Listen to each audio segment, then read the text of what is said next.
as you know, to go on Facebook. So, and we want to welcome everyone to the Authors Showcase. The Authors Showcase brought to you by the National Black Unity News and JNF Enterprises LLC. It is an honor to be here with you all this afternoon. We want to thank y'all for tuning in. We want to thank y'all for hanging with us for a little bit. We're coming to y'all, and I can't wait to get to this one today, you all, because it is a pleasure, it's an honor to be with this gentleman that I'm going to be speaking with in just a few minutes. I'm going to introduce you all for those that may not be familiar or know who he is. You're about to know who he is in just a little bit, and I'm anxious to get started with him because I know that the conversation that we're going to be having is going to be one that is going to bring you some great knowledge, some great information, some great resources that will assist you to be able to take you, your book, your business, your brand to that next level, whatever that next level is. And we here at the Author Showcase are about bringing authors to you, national authors from all over aspects of all over, that bring you this information that you are not only going to learn from, but actually be enlightened by, be empowered by, and and be and be empowered by, but also impacted by. That is my thing that I'm about. Y'all know I'm the impact builder, and one of my things is when you build the impact, you change the world. And this gentleman that y'all about to meet in just a minute or two, he is about impacting the world as well. Matter of fact, he is who I get my design from. So we're gonna be talking about his book, talking about the title of his book, and we'll get into that in a couple of minutes. But I want to welcome to the Author Showcase Dr. Will Moreland. How are you, sir? Man, I am blessed and favored. And before we even get into this, man, let me just thank you so much for everything that you are doing to impact the world and inviting me to be a part of your platform. I've been excited for a long time to join you. So thank you so much for having me. Yeah, absolutely, Dr. Will. I mean, and I don't know if I've ever said this to you publicly, but even before we connected, I was listening to you and watching you, and I called you my virtual mentor. So, so I appreciate that. I might be a few years older than you because I'm older than you, but you are certainly someone who has poured into my life, and I appreciate you for all that you've done, all that you do.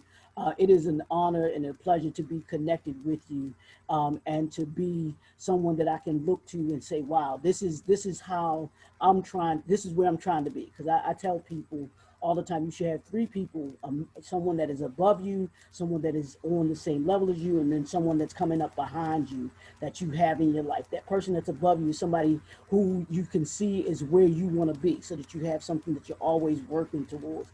That person that's on your kind of on your level is that person that you say, "Come on, let's go, let's be on this journey together." And then that third person is that person that you bring along behind you, that you pour into. So I thank you for being that person, and one of those people that I see and say, "Wow, that is somebody that I can aspire to be like." So I appreciate that. Um, let's start off. I want to start off the author showcase, and I usually start it off this way. Something really simple is to have you tell us who Dr. Will is. Tell us a little bit about Dr. Will, because I throw the bios out of the window, and I want the people to get to know a little bit about you from your own words. Man, you know, the older I get, that question gets a little bit more different. I'm almost 50 now, so that question gets a little bit more different. So I never know kind of where to start the journey. But originally, I'm from Compton, California, man, raised by a single mother. I'm a military veteran, and then I've been doing for 25 years is being a serial entrepreneur. And inside of that, I've done a whole lot of facets of different things, whether it's being a pastor, whether it's being an entrepreneur, whether it's working in nonprofit or corporate America. I've done it all. I've been there and done that. But now in this phase of my life, I just like to summarize myself by saying I'm a few things. And those things are I am love, I am happiness, I am Mm, abundance, I am content, and I'm striving to be the best individual that I can be. And so that's how I summarize who mm, Will is right now. I just love helping people. I love supporting people. At this stage of the game, I've been tremendously blessed from where I started from to where I am and some of the experiences that I've experienced. I am truly blessed. And when I grew up in Compton, California, gentlemen like me and young black boys that look like me, we wouldn't make it to our 18th birthday. And if we yeah. did make it to our 18th birthday, we would probably be spending it in jail. So for me to be, almost 50 now, sitting here in the beautiful island of St. Martin, man, I am truly blessed and highly favored. Say, wait a minute. I don't know if they caught that or not. But where are you, Doc? Tell them where you are.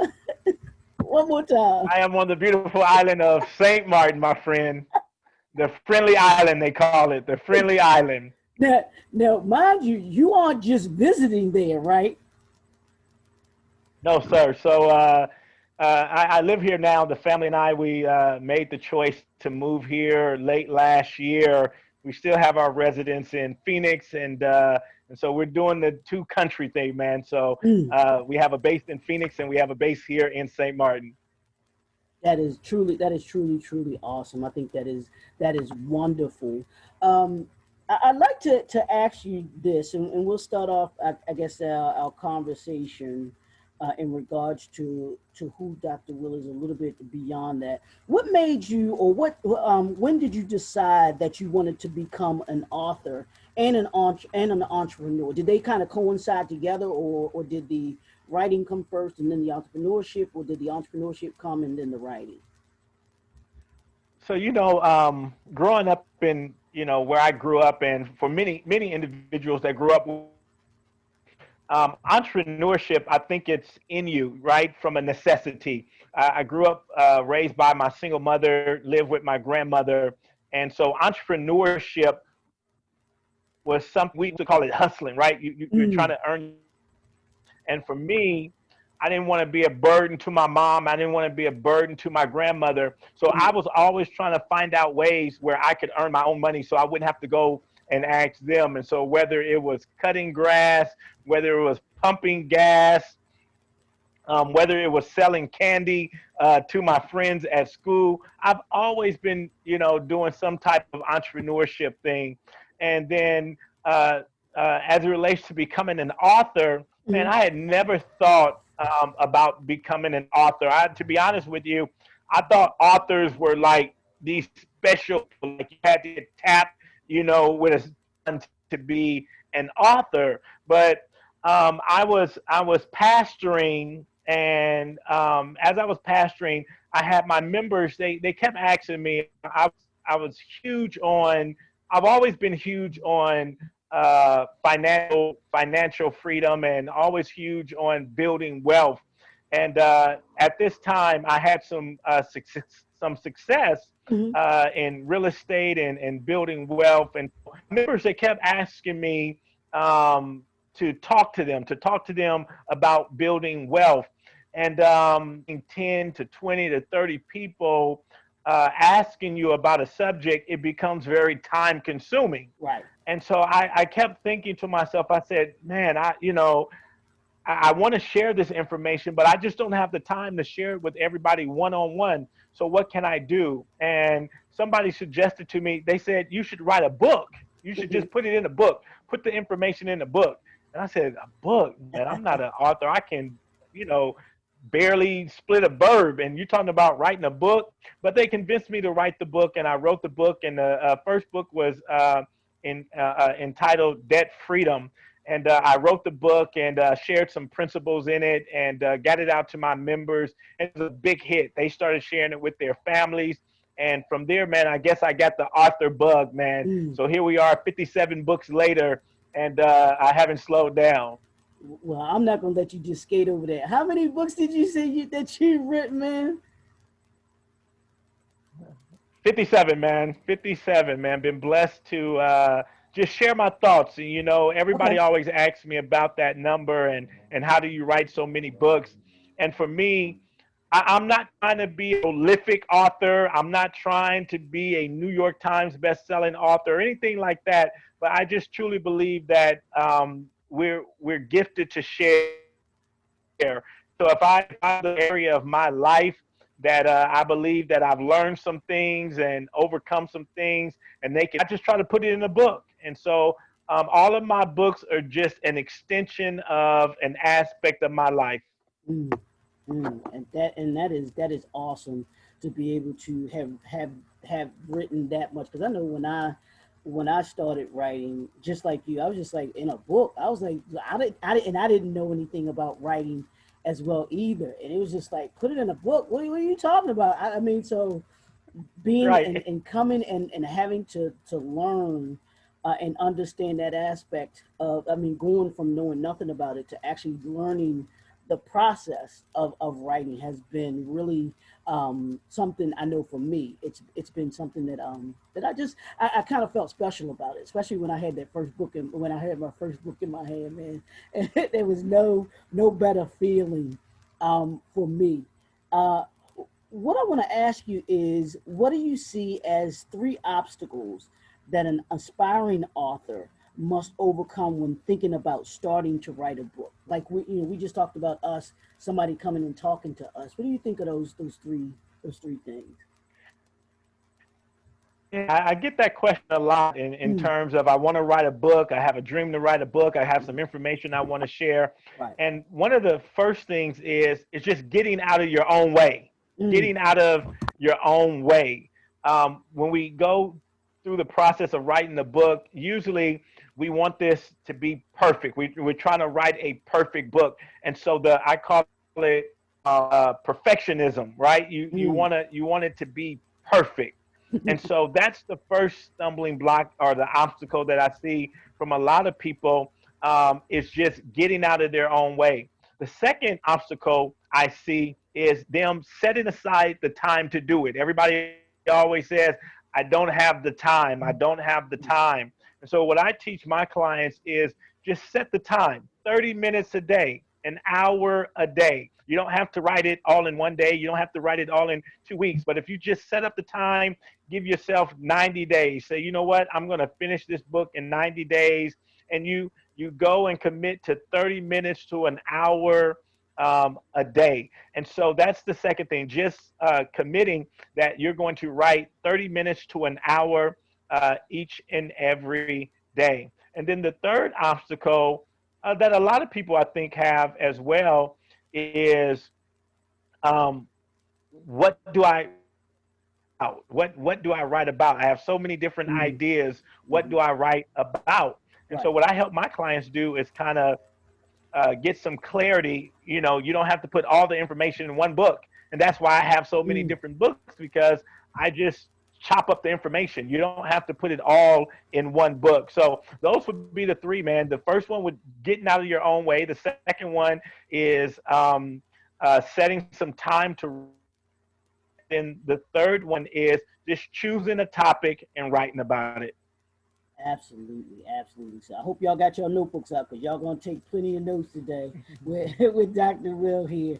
Um, now, Doc, um, what do you know now that you thought you knew about that you knew when you first started writing, that is different from how you imagined it would be? Hope that makes sense to you. Yeah. So when I first started writing, I didn't set out to be an author, and so I didn't know anything. I didn't know anything about the structure of a book. I didn't have any book deal or anything like that. This was almost 20 years ago. So Amazon wasn't quite there yet. Google wasn't quite there yet. So all the resources that we have now at our disposal wasn't around. And Yeah, so writing a book, man, was this big mystical thing. You know what I mean? It was this yeah. it was this big mystical, like, man, you're gonna be an author, you're gonna write a book. So I literally knew nothing. When I go back and I look at that first book, to be completely honest with you, it was horrible. You know what I mean? The outline of it, everything it was horrible. I was just spitting out information. So that first book was quite horrible. But to answer, my members, they were gracious. They didn't tell me it was horrible. They were very gracious. They had grace on me, but it was it was a horrible book. But but now, when I think about writing books, um, I now have a target that I'm trying to accomplish. I have a Mm, mark that I'm trying to accomplish. I realize that for me as an entrepreneur, that books really are a business. And mhm. so initially, I didn't approach it like that. And I was just giddy. You, like you said earlier, man. You see that first one, comes from there. You don't care how many misspelled words it has in it. That's just your baby. I know back Yep. for me, like my cover wasn't the best Mhm. cover. I think I did it on PowerPoint or something like that. So the pixels and all that, but it had my name on the front of that book, man. It had Will Absolutely. Moreland on the front of that book, man. And I would have thought it was the Da Vinci or something, man. The way I toted that book around. But I realized, later on, man, that books could be very significant in building your brand and building your platform, and it really is a business. So that's how I kind of approach it now. Yeah, absolutely, Doc. I like to you not one of my first business book.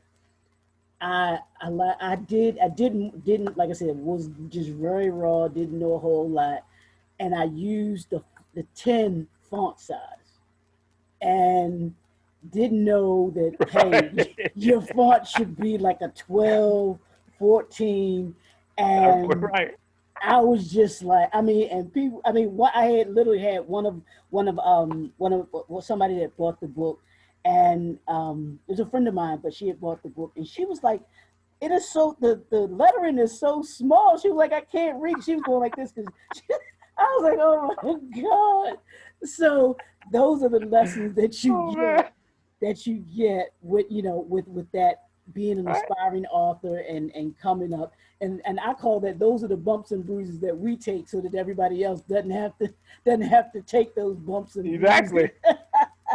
Because Exactly, my man. it is definitely a learning lesson, a learning tool, and everything like that. So yeah, that is definitely one of the things, like you said, that I learned.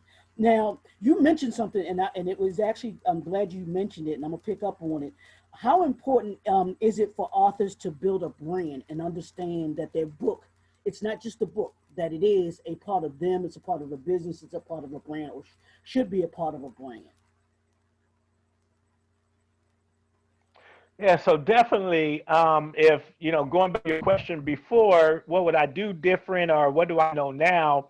Um, just like you just said, initially you writing the book, you want to get it out there, Right. but now 57 books in deep, I realize how powerful books are, and how you can use it to position yourself as the subject matter expert in your industry, in your subject matter. And so I always teach my clients, we're going to have a strategy. We're going to have a strategy that we're going to build out, and we're going to use this book to build your brand. So, for instance, I call it your signature book. What is your signature book? And so, for me, my signature book became a book entitled Genius Potential. So, if you follow me, if you know anything about me, my whole platform is about genius, really genius. So if you're listening to me on this evening, or whenever you're listening to this broadcast, if you are an aspiring author, or if you are a coach, or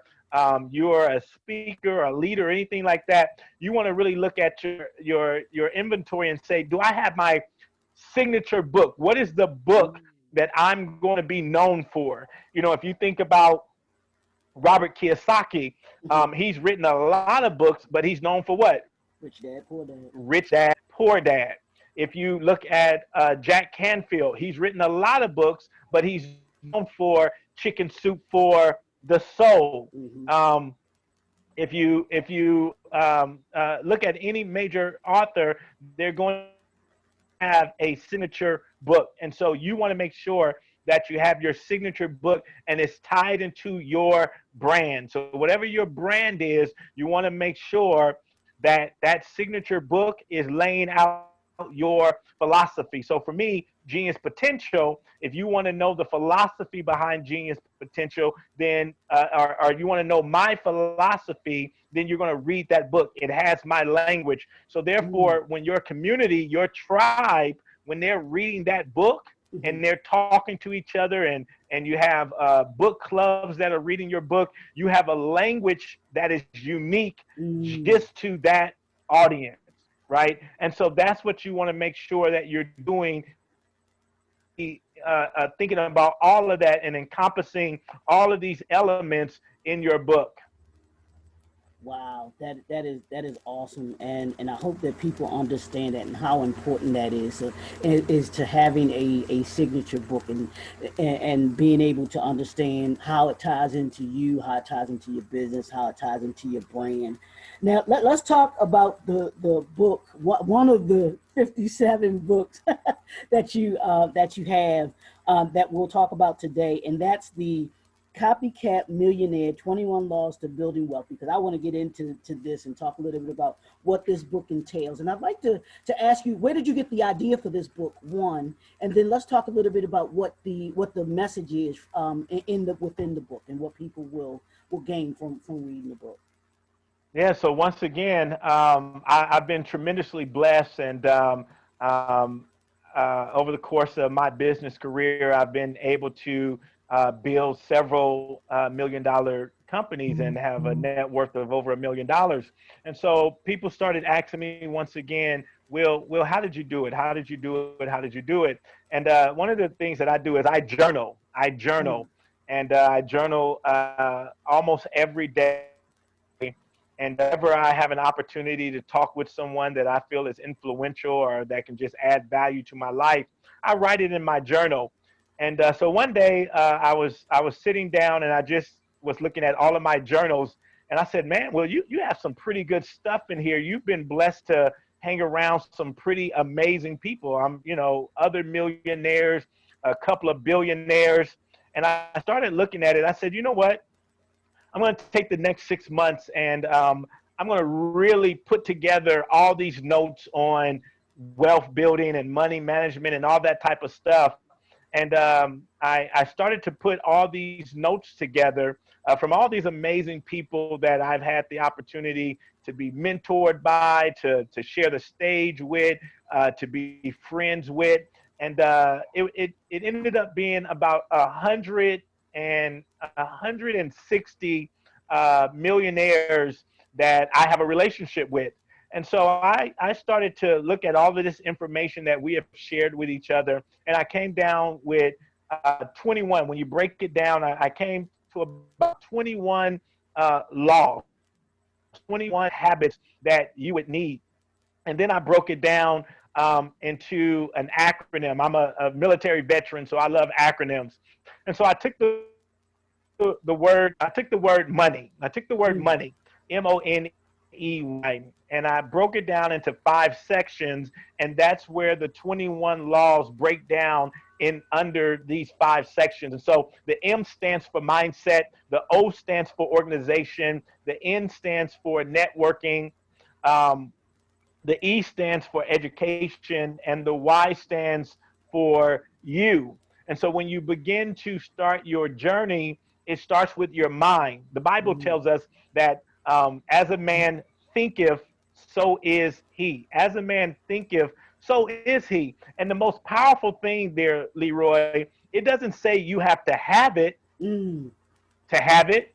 It Right. says you have to think. As a man Think. thinks, Mm, so is he. So if you're going to become financially set, if you're going to build wealth, it starts in your mind. You got to get there first in your mind. You got to get there first in your mind. Jesus said this for saying the key about becoming a millionaire is not the money, it's the mindset. It's about becoming the person mm, that attracts $1 million to you. And so you want to start with mindset, and then from there,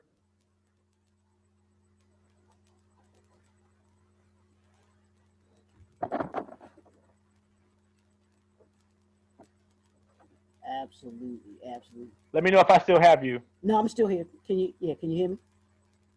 All right. Yeah, Yep. Okay. So it starts with the mind, my man.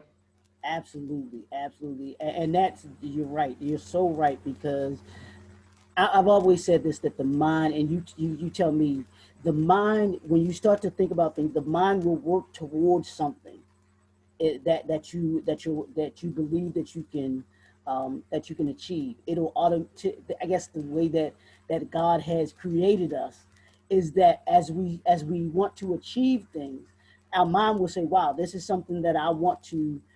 This is something that I want to achieve. This is something that I want to grab hold of, and we'll start to automatically do those things in order to be able to get us to where it is that we want to. Just as if we don't want to get somewhere, then our mind will make it up that, hey, I'm not going to work towards it. I'm not going to do, I'm not going to do those things that I need. I'm not motivated to be able to do those things, so I'm not doing it. But when we find ourselves motivated and wanting to work towards something, wanting to achieve something, we'll kind of find ourselves moving towards it. Whatever those things that we need to do to put in place, the things that we need in order to be able to kind of get us step by step into where it is that we need to be. So, can you give me just like three of those keys, of those keys that you had, that you talk about in 21 Laws, because we want people to be able to get the book. So we're not going to give them all of them, but let's give just a couple of them that you may talk about. I know you talked about Yeah. the money concept. Yeah. So the first thing is you have to make a choice Mm, that you're going to be financially free. And I'm not talking about, if I ask anybody, how many of you want to be financially free? right, Everybody's going to raise their hand, right? How right, many of you want to be a millionaire? Everybody's going to exactly. raise their hand. But if I really asked you, what day did you decide, just like the day when you asked your wife that you wanted to marry her, or the day you received salvation? These are significant events in our life. Hmm. So, what day did you actually say, you know what? I'm committing to being financially free. What Hmm. day was that? Hmm. And so I start all my clients off with, you got to make the choice. You got to make the choice, because you were just alluding to it, Leroy. Subconscious. Our Hmm. subconscious can't tell the difference between the truth or a lie. So, I know many of your listeners, because I know you educate them. You know how powerful the I am statements are. So Yes. when you begin to say, I am a millionaire, the subconscious doesn't know you have $3 in your checking account. The Hmm. subconscious only feed it. Right. So when you begin to say, I am a millionaire, what the subconscious, like you just said, Leroy, what the subconscious does, frame, and I don't know how to explain it eloquently. I'm from Compton. I just know it works. But what happens is Exactly. when I started, when I started saying I'm a millionaire, Hmm. I would get challenged now. When I would go to the store and get ready to waste money, Hmm. my brain would kick off and say, that's not what millionaires do. Millionaires don't waste money. Yep. Millionaires don't buy liabilities, they buy assets. Mm. Your brain begins to set up an alarm system in your mind. Remember, I said earlier what Jim Rome said, it's about the person you become. So the subconscious begins to help you become, as a man thinketh, so is he. The subconscious begins to help you. Leroy, like I can walk into, like I've told myself, I only want to hang around quality people. Mm. I only want to hang around Mm. quality people. Right. So there could be 1 million people in a facility, and I'm going to be attracted to the quality person. Mm. And people always say, man, Will, how are you always meeting this person? How'd you get to go to dinner with this person? How'd you end up with it? Because I only want to attract people. Now I've been doing this almost 20 years. My radar is just Mm. attracted. I'll give you a quick example of this. I was in Louisiana getting ready to go speak, and I was in the elevator, and there was another gentleman in the elevator, and just small talk. How are you? How are Mm. you? And he didn't know who I was. I didn't know who he was. But for whatever reason, we're just talking small talk. And I said, "Oh yeah, I'm here to speak." And he says, "Oh, I'm here for basketball tournament." I said, "Okay, best of luck to you." And it was, I mean, it seemed like an eternity, but only going up 3 or 4 flights of Right. stairs, it was real quick. I said, well, hey, my name is Will Moreland, and he gave me his name. And I went to my hotel room. He went to his hotel room at the same time, because we talked about this later on. Time we went and we Googled each other, right? And so he finds out from Googling, oh, that was Dr. Will that I Mm. was in the elevator with. I Google him, Leroy. I find out he's the winningest coach in his division of basketball. They're at this tournament to play a championship. He literally, within 20 minutes hotel room, he inboxes me on Twitter. He inboxes me on Twitter and says, "Would you mind coming to talk to my team before we go play for the championship? And I have Wow. front row tickets for you." Right? How does Wow. that type of stuff happen? That's all. Like, I hear people and they say, "Man, man, these people in my life are always." I don't have that in my life. I don't have any negative people in my life. I don't have any haters in my life. I don't have any of that, because that's not what I attract. And the same thing is about wealth, man. When you really start saying, wealthy, I am abundance, Mm. I am a millionaire, your mind begins to attract that. So the first thing is you got to make that decision. The second thing that you got to do is you got to start educating yourself. This is going to be new to all of us. It was new to me. I didn't have nobody else in my family, immediate family, was millionaires. Mm. So this was new. I was the only one that was pursuing something like this. I was the only one that had this that I was crazy. So I had to get out of that environment. I had to Mm. get out of that environment and start associating. And for me at the time, I didn't that millionaire. I knew that the millionaires, they're probably not going to be in this location. They're probably going to be over here in this location. So I started going to that location. I started changing the restaurants I went to. Now I couldn't afford anything but water, but they won't kick you out if you order water. I would just sit there because I wanted to be in the environment. I just wanted to be in the environment, Mm-hmm.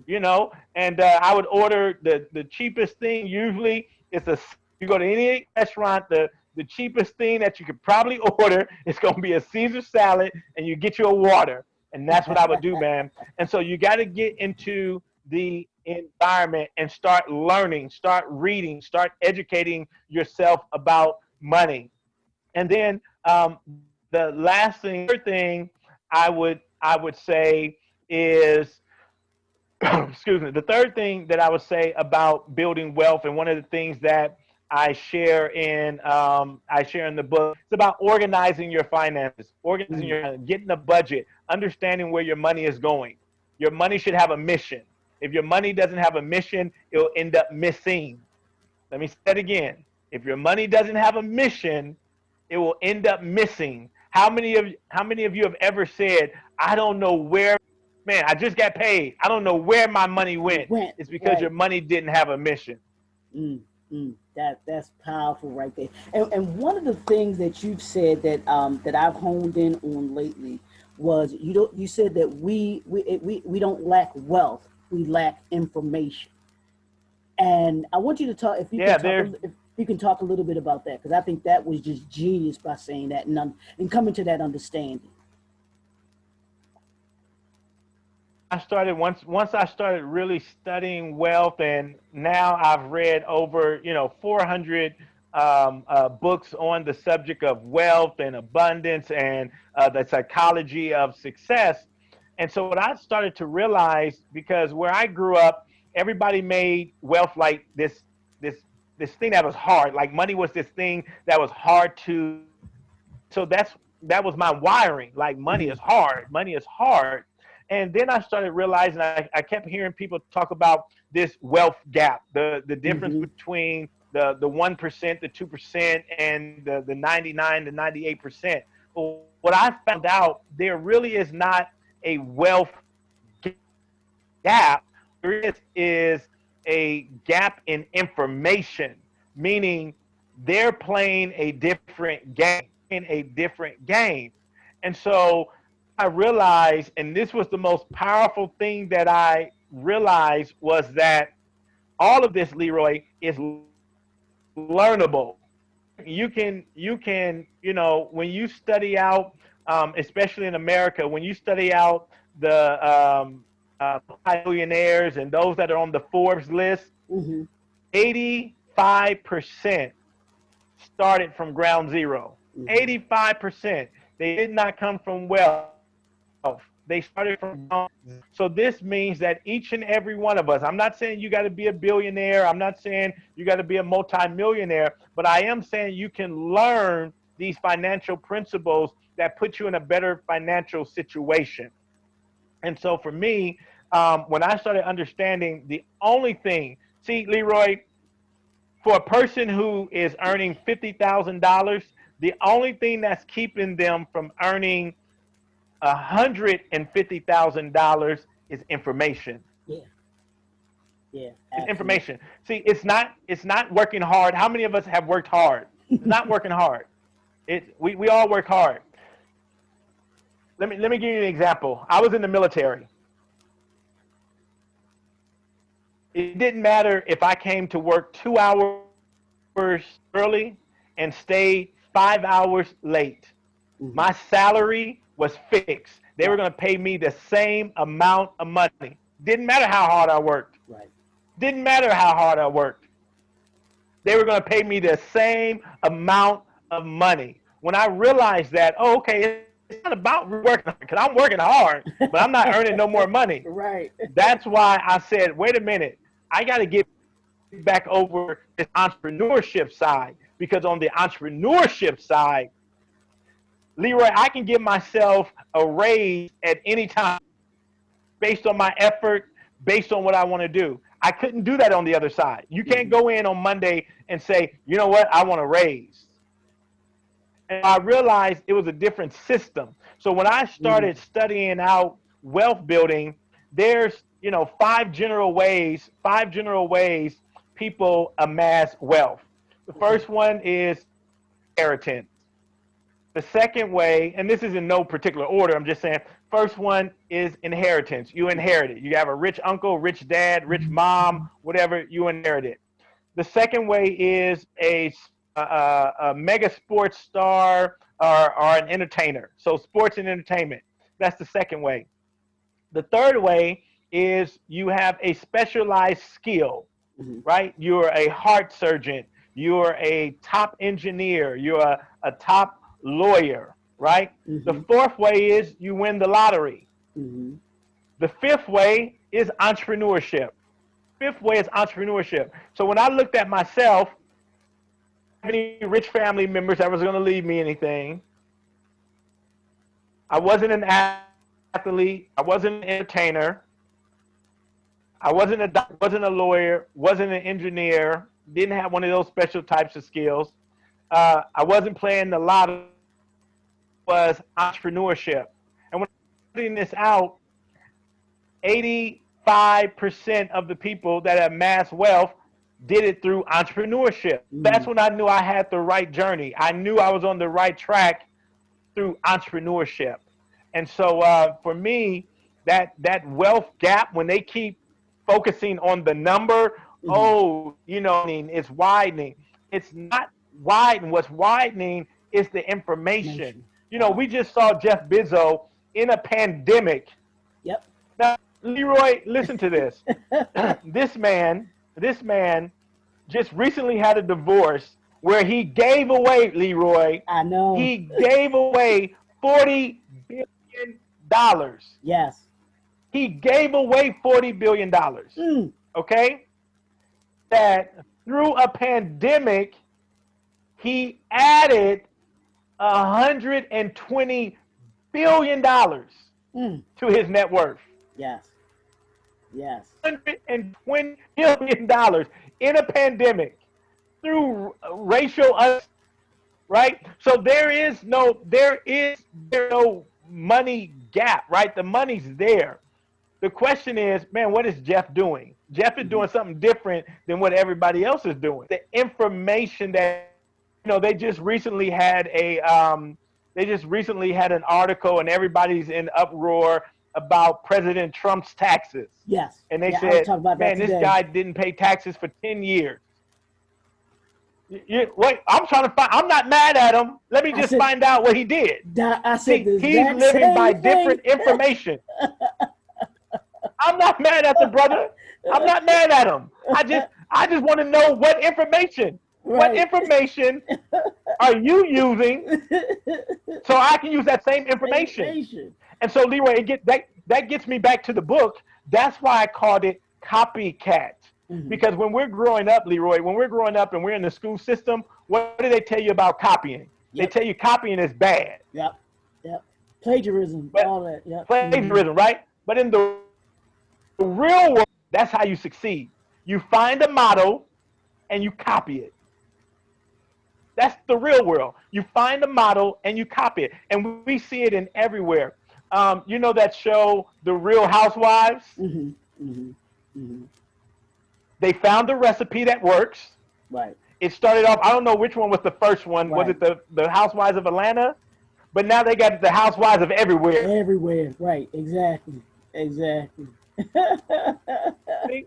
They got the Housewives of Orange County, the Housewives of Detroit, the Housewives of Alabama, the Housewives. Why? They found the recipe and they just copied. Yeah. Yeah. CSI. They said, you know what? People like CSI, so we're going to have CSI LA, CSI Chicago, CSI. They found the model and they replicate it.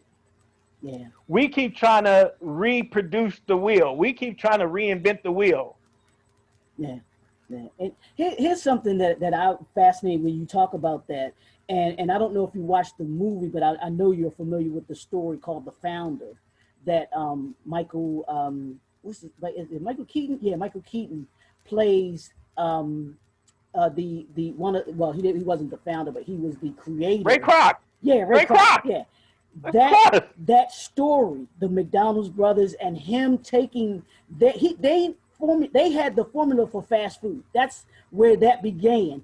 Ray Kroc was the one that said, "Hey, let me duplicate this, and I can not only duplicate it, but I can take it to a whole nother level for everybody." He took the, like you said, took the information that they had and said, "Hey, I'm going to copy this and copy it all over the world, copy it all over the place."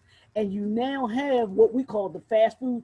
That everything came from that McDonald's model, that fast food model that they developed, and Kroc took it and built off of it. So that is to exactly what you're saying about about taking the Man, Ray copycatting. Kroc, man.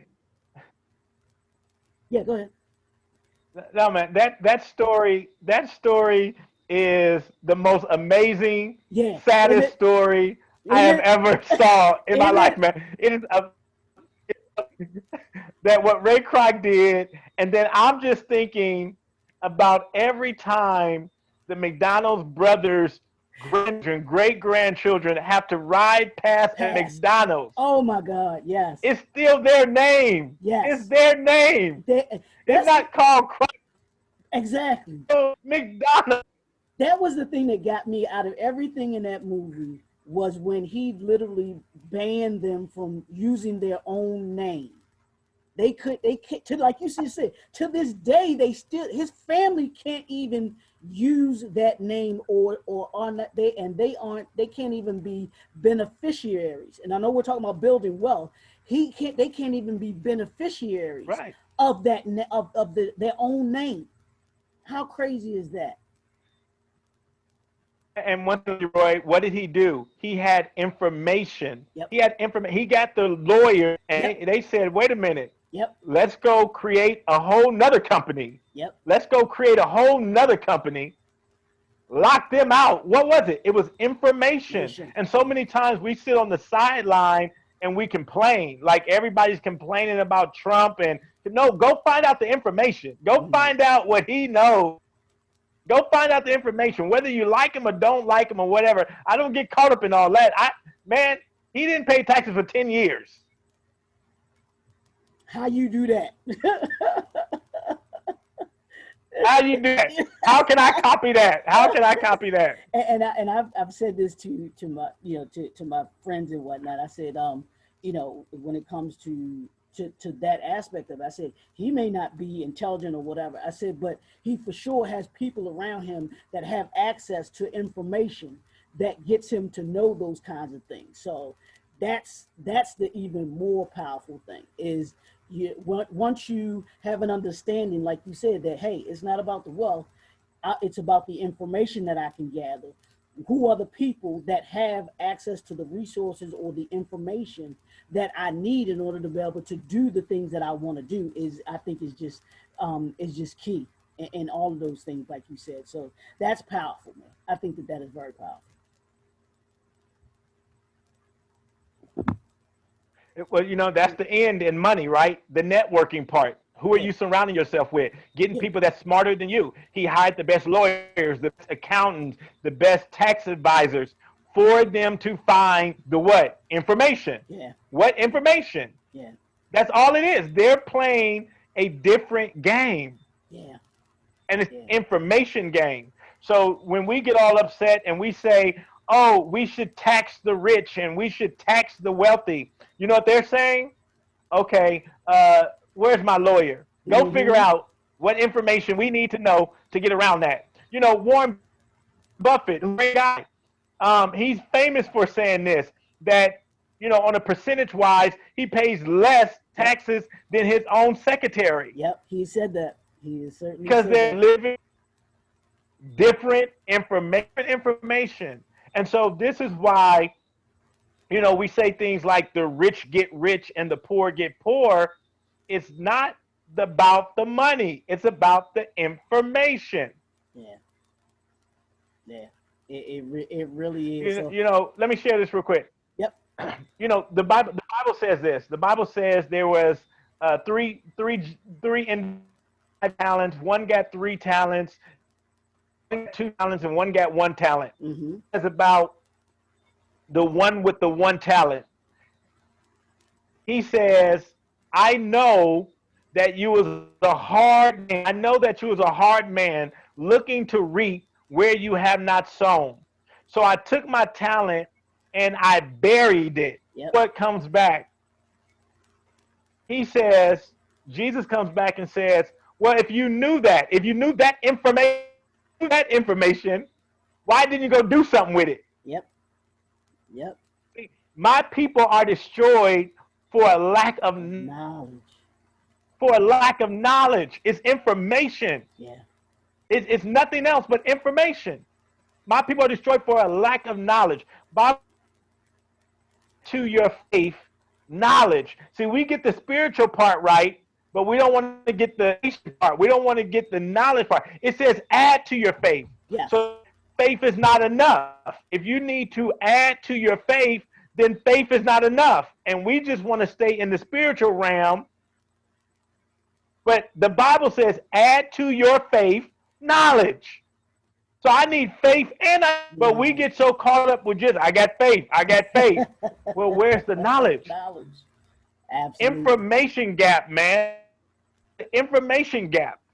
And so because we're getting the wrong information, because we're not pursuing the right information, this is why we keep falling behind. Mm. That is so true. Now speaking of information and getting that information, what advice would you give to an aspiring author, writer, and even a seasoned writer that says, "I'm sitting in this pandemic. I don't know what my next move is. I can't have a in person speaking. I can't have an in person speaking engagement. I can't have an in person book signing. What advice would you give them? So once again, as a man thinketh, so is he. So it all starts back again with our frame of mind, opening up your mind to say, I know there's opportunity. I know there's opportunity out there. Where is it? Once again, the Bible says, seek and you shall find. Seek and you shall find. Knock and the Mm-hmm. door shall be open. All of us, are faced with this. And no one, Leroy, there is no right answer, right? Right, Because we don't know. We don't know when companies are going to start having conferences again. right. We don't know. What we do know, hey, there's people doing Zoom, there's people doing StreamYard, there's people doing Microsoft Teams or whatever. So we do know that they're hiring in some capacity. So now me as the entrepreneur, that's what entrepreneurs do. We figure it out. Now, We figure it out. So for me, I started, um, looking at schools, and I said, okay, schools, okay, they're starting to come back online. Teachers are mm-hmm, stressed out. Let's talk about that. So I started reaching out to schools. mm-hmm. But once again, that's the spirit of the entrepreneur. We like to figure things out. We're not waiting for someone to give us the answer. We go out and find the answer. And then guess what? Everybody starts copying off of you once you find the answer. Man, how'd you do that? And so that's the spirit of the entrepreneur. Don't for somebody to tell you what you could be the leader. There's going to be a next move, and you by going out there and exploring, you could find that new land. You could find that new land. Absolutely, absolutely, and I mean, and I tell people that this time that we're in, this 2020 that we're in, this is the time that you shift. You have to be able to you have to be able to shift into what is what technology is showing you, what people are doing, and that goes to again what you were saying about information, understanding the information that that you're able to take in, and you allow your entrepreneurship mindset and skill set to kick in to be able to shift and move. I said your message doesn't have to change. I said now the method in which you put that message out there may change or should change, but the message shouldn't change. It's like, okay, I have a message. How can I and where do I find those people that need the message that I'm actually putting out there? So I think that that's huge in what you just said, and what you've been talking about. That's what wealth building is about. Wealth building is about seeing all of those things, and what do I need to do in order to be able to build that wealth. You don't just fold up and say, okay, that things are tough and things are hard, and I'm just gonna call it a day. That's not what those who are willing to entrepreneurs who are entrepreneurs and who are willing to go through those dips and bumps and bruises, because we know this entrepreneurship journey, this entrepreneurship journey as I call it, it's not easy, and it's going to come with its bumps and bruises and peaks and valleys and twists and turns, and you have to be able to adjust to that particular shift. So I think you're excellent in what you're just talking about. So what's next for you? What do you have going on, or you have a book that's coming on? And I want to talk about the project before we get out, the project that you have going on about building, what that has to do with building wealth. So as I said earlier, I just earlier part of this year in 2020, I retired from doing platform speaking, and I moved over here to St. Martin, and I wanted to focus more on coaching other speakers and authors and leaders and those that wanted to amplify their message. And then circling back to an area that always had my wealth building. And as I started looking at what was going on with this pandemic and Mm-hmm. how so many people were being affected, for those that were not specifically impacted by the COVID in terms of they didn't get infected with the COVID, but we were all impacted monetarily. Right. Right. Whether you couldn't go into work, whether you know everybody was impacted, and Absolutely. I saw people their income income being impacted, and this is something that I've been talking about forever.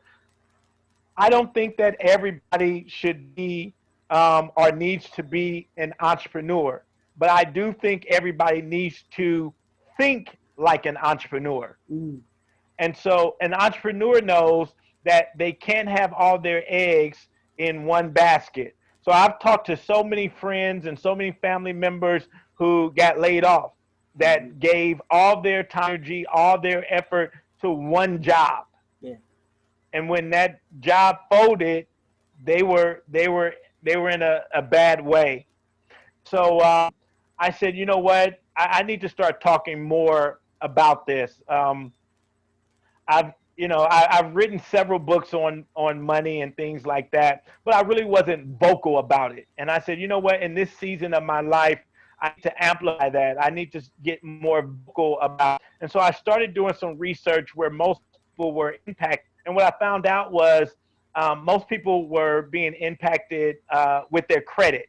Mm-hmm. I don't know about you, but no one ever really taught me about credit. So Right. when I first got my first couple of credit cards, I really messed them up and didn't know anything about a FICO score or anything about TransUnion, Equifax, and I didn't even learn about these individuals until I tried to go get a car, and they said Experian, Equifax, and TransUnion say yes.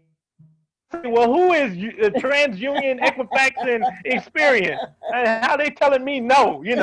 And and so that's when I got introduced to this whole credit report. And mine at the time was jacked up in my early 20s. I went to college, gave me credit cards, and I just thought it was free money. Yeah, they sent the letter, but I didn't know they really wanted their money. I just thought, and so in this season, man, I'm really, really excited to be partnering with a company that helps individuals restore, number one, restore their credit, get the Bible says a good name is better than rubies, a good name. And that's what your credit report is. It's your name. And so I'm working with a great company called FES, and it's helping people get back their name. But not only is it doing that, Leroy, it's teaching people financial literacy. And that's the big thing for me, because we see this all the time with entertainers and athletes. You Yep. can, and lottery winners, you can give people a lot of money.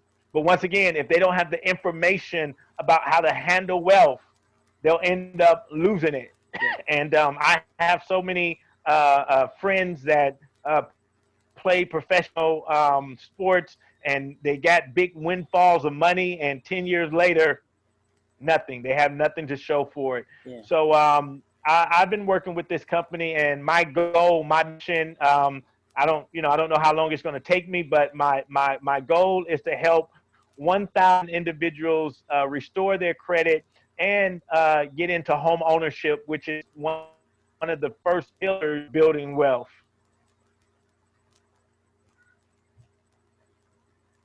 Absolutely. Absolutely. Absolutely. Absolutely. And I think that that is a powerful mission. That's a powerful mission. Getting not just because it's just not about you, and you said that it's not just about you, but it's helping others, and it's one of the things that my pastor has kind of commissioned us to do as churches, to make life better for someone else. And if you can put someone in the position to get their have their credit together, which means that they're able to not just be wealthy, but create wealth, and then create a legacy, because it becomes more than just them. It becomes generational in the wealth that we leave, and we leave not just our family in a better position than we were left in. I think it's every generation's responsibility to leave to leave it better for the next generation. And I think that the partnership that you have, I think that's part of what I see and what that does. It's making generations better because, like you said, giving access to that information, man. They're giving access to that information, understanding credit because, like you in college, somebody gives you a credit card and says, "Hey, here, just take this," and us not having the information to understand what it meant, and we can look back now and say, wow, if I can teach that to someone else who is where I was at that time, then they don't have to worry about trying to do the same thing that I did. Like you said, finding out who is this Equifax and TransUnion and these people that are telling me I can't go, I can't go get a car, and when I try to try to Right. get a house, I'm just figuring them out and having those conversations out like that. So I think that it's huge, with you doing having that mission, and then even the message that's behind it. I think that's one of the things that we in our community. I think that we need to have more conversations like this, because if we have more conversations like this, then we can move a lot of us from certain circumstances into better circumstances. You're absolutely right. And it's the spirit of God, right? He says, "I'm the Abraham, Isaac, and Jacob," right? Three generations. And Mm-hmm. then the Bible tells us in Proverbs, a good man leaves an inheritance to his children's children.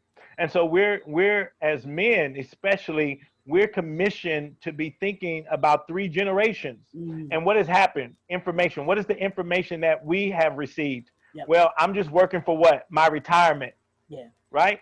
Well, if you're just working for your retirement, how is the next generation better? Yep. You're just working for yourself. Yeah. How is the next generation better? So once again, we so retirement, save for your retirement, invest for your retirement. But that's the wrong thing. You're working just to save enough, and now your kids have to start over. Your grandkids have to start over. And so, a good man, he leaves an inheritance to his children, and houses are their father. And so, for me, I have two children. So that means at the minimum, I need to have at least two houses to leave them. When I die, they won't be house, right? How Mm-hmm. many times have we seen that in our Yep. communities? Absolutely.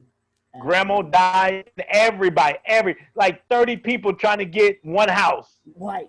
Right. Absolutely. That is so true.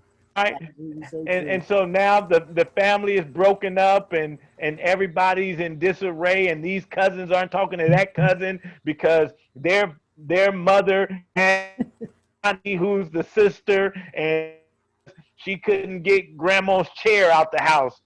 We got to stop this, man. We got to Yeah. stop this. And the only way we stop it is we just start talking about it and educating each other, and platforms like you've built here helping us spread this message. Yeah, absolutely, absolutely. So, how can people connect with you, contact with you? One, to be able to buy your book, or buy your books, and then two, for the wealth building aspect of it too. Yeah, so I'm very simple to find. My website is Dr. Will Speaks, DrWillSpeaks.com, Dr. Will Speaks.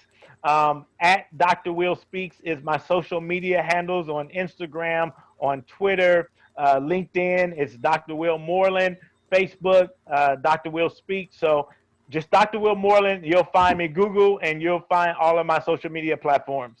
Absolutely, absolutely. Doc, I thank you so much for taking time out of your busy schedule to be able to come in and talk to us and sharing your knowledge and your information that you have. And I appreciate you because a lot of people who are in positions that you're in, and even may not even be in your position, when they get information, we're so tight hold with it and don't feel like we want to share it because they feel like people are going to take it and either use it to be better than them or outshine them and everything like that. So I appreciate you coming onto this platform, sharing your books, your information, your knowledge that you have about building wealth, so that we can be better. Like you said, our challenge is to make people better than what they were. I call it after the conversation that they have with you, or after the encounter that they have with you, than they were before.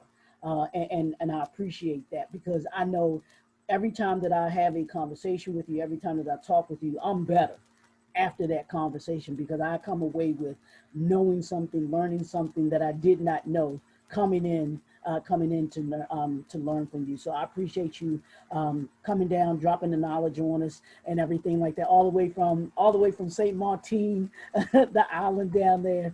I really appreciate it. Oh, do you have the book up? Do you have the book there with you? I want you to hold that up really quickly so people can see it really quickly. That's the one book, and I'm gonna hold this up. I don't know if you can see it. My light is kind of shining on it. Can you see that, Doc? Uh-oh. Can you I see see that's that? the $1 million brand. That's the $1 million brand. That's the $1 million breakable brand. I see Y'all it, can baby. see that. But this is also one of his products that he has as well, that is just phenomenal. So when I say he knows what he's talking about, and everything that he has brought to you, I am a true advocate of what I've learned. I've learned a lot from him, and his just his knowledge and information will make you better. The wealth building. I want y'all to connect with him for your credit, like with the credit building. See this man, connect with him. It will change your life. It will shift your life. And if you're looking to do that, to be able to build wealth, to shift your life, you want to change your credit, fix your credit, all of those things, you certainly want to connect with him, because he will certainly be able to do that. He is someone who has a humble heart, and who has a heart for people and wanting to see people do better. So I can't thank him enough for coming. This has been your boy. This has been the Author Showcase, brought to you by the National Black Unity News. I don't know if y'all can see that either. That's the newspaper. Y'all can go out and grab that as well. You can go and subscribe. You can go to www.tnbun.com. You can subscribe. You can go to the YouTube channel and see other great interviews like this with the showcase, with Dr. Will and other authors that are part of the showcase. And you can go to YouTube and the National Black Unity News. It'll be on there as well. I mean, it'll be on there. You can check out the Facebook page, the National Black Unity News, as well as the other social media platforms as well. This has been a phenomenal. I told y'all this was going to be phenomenal.